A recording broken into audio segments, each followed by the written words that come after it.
Welcome back to my YouTube channel guys. इस video में आपको Oxford basic English translation exercise 131 का solution मिलेगा। यदि आप इसी तरह के यूजफुल कंटेंट आगे भी देखना चाहते हैं तो इस चैनल को सब्सक्राइब करें। एंड वन मोर थिंग, जितना हो सके अपने दोस्तों के साथ इस वीडियो को ज़्यादा से ज़्यादा शेयर भी करें ताकि उन तक भी यह वीडियो पहुँच सके और उन्हें भी इसका लाभ मिल सके। तो चलिए अब इस एक्सरसाइज को मैं सॉल्व करूंगा और जितनी आवश्यकता होगी एक्सप्लेन भी करूंगा, अर्थात आप लोगों को समझाने का प्रयत्न भी करूंगा। So keep patience and watch properly. In sentences को आपको हिंदी में ट्रांसलेट करना है। पहला सेंटेंस है will he go to Patna. ये क्या है? इंट्रोगेटिव सेंटेंस है, प्रश्नवाचक वाक्य है। इसका थोड़ा सा स्ट्रक्चर देख लेते हैं। स्ट्रक्चर क्या है? Will plus subject plus V1 plus object या फिर अदर वर्ड। तो आप कह सकते हैं यह सेंटेंस सिंपल फ्यूचर टेंस में है या फिर फ्यूचर इंडेफिनिट टेंस में है। चूंकि यह इंट्रोगेटिव सेंटेंस है अर्थात प्रश्नवाचक वाक्य है, तो इसे जब हम हिंदी में ट्रांसलेट करेंगे तो हिंदी सेंटेंस की शुरुआत हम क्या से करेंगे? ठीक है, तो सबसे पहले हम क्या लिखेंगे? क्या के बाद सब्जेक्ट आएगा। सब्जेक्ट यहां पर क्या है? ही, वह। चूंकि इस सेंटेंस में अदर वर्ड भी है, ठीक है, टू पटना, तो सब्जेक्ट के बाद हम अदर वर्ड को रखेंगे। ठीक है, और सबसे अंत में वर्ब आएगा। वर्ब यहां पर क्या है? गो, जाना। ठीक है, तो यहां पर क्या हो जाएगा? जाएगा। और यहां पर आपको थोड़ा सा ध्यान रखना है, क्रिया के अंत में जो गागेगी हम प्रयोग करते हैं वो मेन सब्जेक्ट के अनुसार आता है। यहाँ पर जो भी सब्जेक्ट रहता है इसी के अनुसार हम गागेगी प्रयोग करते हैं। ठीक है, तो will he go to Patna, क्या वह पटना जाएगा? He will not go to Patna. ये क्या है? निगेटिव सेंटेंस है, नकारात्मक वाक्य है। तो पहले यहां पर हम सब्जेक्ट लिखेंगे, वह। ठीक है, सब्जेक्ट के बाद आपको अदर वर्ड रखना है। ठीक है, पटना। और अदर वर्ड के बाद पहले हम नहीं लिखेंगे क्योंकि यह निगेटिव सेंटेंस है। और सबसे अंत में वर्ब को रखेंगे, जाएगा। He will not go to Patna, वह पटना नहीं जाएगा। He will go to Patna. ये क्या है? अफर्मेटिव सेंटेंस है, सकारात्मक वाक्य है। तो पहले हम सब्जेक्ट लिखेंगे, उसके बाद अदर वर्ड को रखेंगे, पटना, और अदर वर्ड के बाद आ जाएगा वर्ब। ठीक है, जाएगा।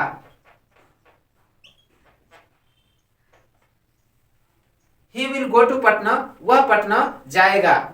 Will you go to school, क्या तुम स्कूल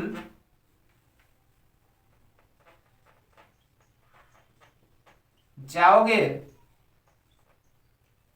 सेम थिंग यहां पर भी है, will plus subject plus V1 plus other word. ठीक है, will you go to school, क्या तुम स्कूल जाओगे? You will not go to school, तुम स्कूल नहीं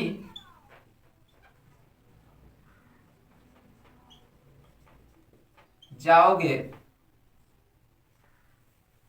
you will not go to school, तुम स्कूल नहीं जाओगे। You will go to school, तुम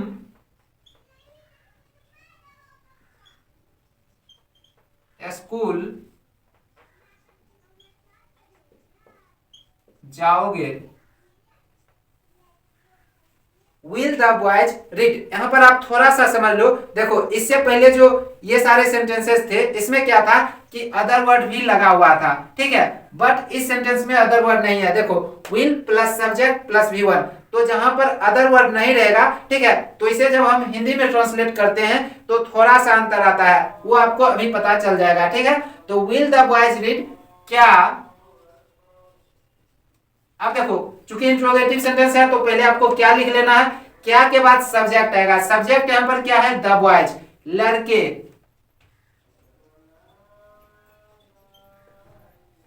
अब यहां पर होगा ये, चूंकि इस सेंटेंस में अदर वर्ड नहीं है तो आपको सब्जेक्ट के तुरंत बाद वर्ब प्रयोग करना है, वर्ब को रखना है। ठीक है, वर्ब यहां पर क्या है?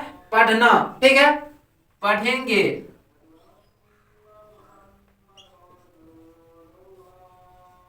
जैसा कि अभी मैंने आपको बताया था कि क्रिया के अंत में जो गागे की हम प्रयोग करते हैं वो सब्जेक्ट के अनुसार प्रयोग करते हैं। तो यहाँ पर सब्जेक्ट लड़के, ठीक है, इसलिए यहाँ पर गे आ गया। ठीक है, विल द बॉयज रीड, क्या लड़के पढ़ेंगे? The boys will not read, लड़के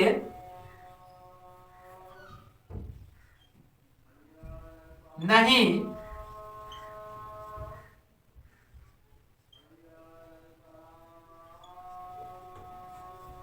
पढ़ेंगे। यहां पर भी देखो निगेटिव सेंटेंस में भी क्या हुआ, सब्जेक्ट के तुरंत बाद नहीं आ गया, उसके बाद वर्ब आ गया अर्थात क्रिया। ठीक है, the boys will not read, लड़के नहीं पढ़ेंगे। द बॉयज विल रीड, यह क्या है, अफर्मेटिव सेंटेंस है, सकारात्मक वाक्य है, तो लड़के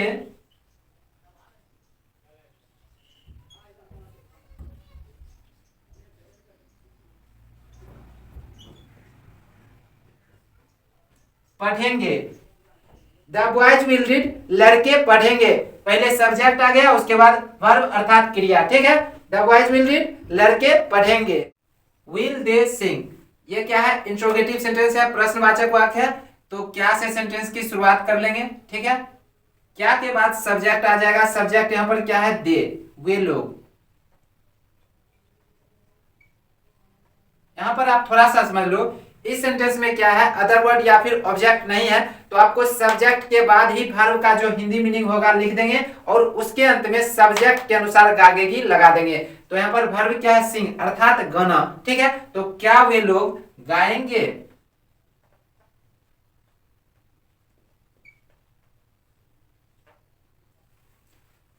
विल दे सिंग, क्या वे लोग गाएंगे।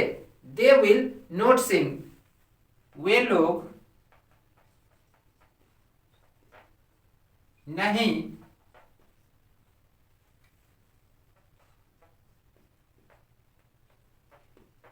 गाएंगे। अब यहां पर भी निगेटिव सेंटेंस में भी आप थोड़ा सा समझ लो। देखो, यदि सेंटेंस में अदर वर्ड या फिर ऑब्जेक्ट रहता है तो हम क्या करते हैं, निगेटिव सेंटेंस में पहले सब्जेक्ट आ जाता है, उसके बाद ऑब्जेक्ट आता है, फिर नहीं प्रयोग करते हैं। ठीक है, बट जिस सेंटेंस में अदर वर्ड या फिर ऑब्जेक्ट नहीं रहता है तो वहां पर हम सब्जेक्ट के तुरंत बाद ही नहीं प्रयोग कर लेते हैं। जैसे कि दे विल नॉट सिंग, वे लोग नहीं गाएंगे। ठीक है, दे विल सिंग ये अफर्मेटिव सेंटेंस है, सकारात्मक वाक्य है, तो वे लोग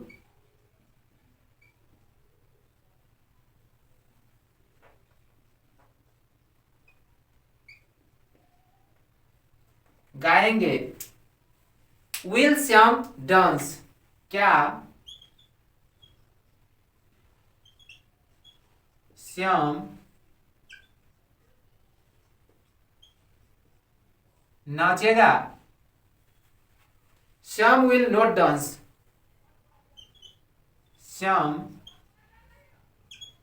नहीं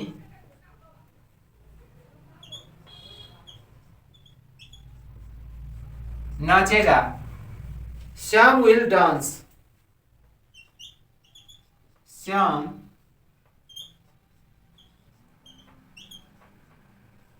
नाचेगा। विल सी कम, क्या वह आएगी। विल सी कम, क्या वह आएगी। सी विल नॉट कम, वह नहीं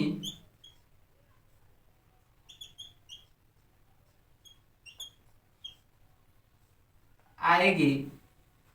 सी विल कम, वह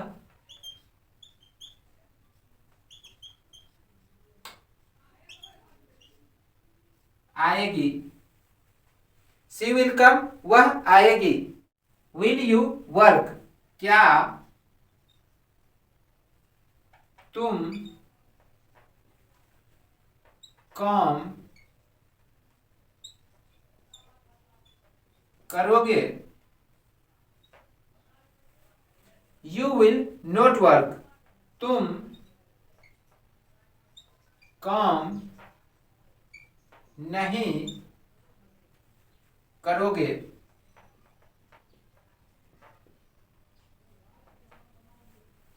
यू विल वर्क, तुम काम करोगे। शैल वी गो, क्या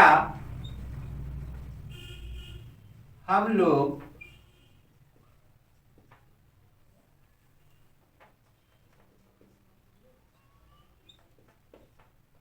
जाएंगे। वी शैल नॉट गो, हम लोग नहीं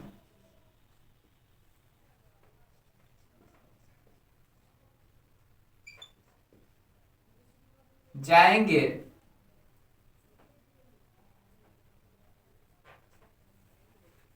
वी शैल गो, हम लोग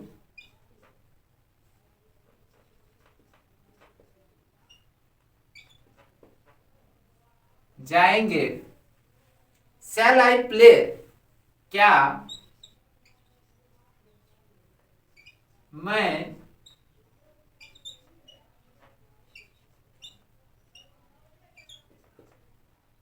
खेलूंगा।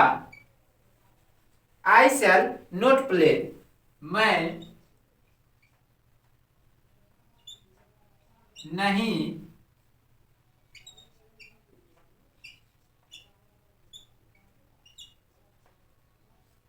खेलूंगा। आई शैल प्ले, मैं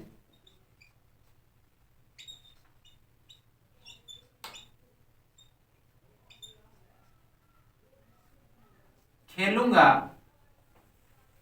आई शैल प्ले, मैं खेलूंगा।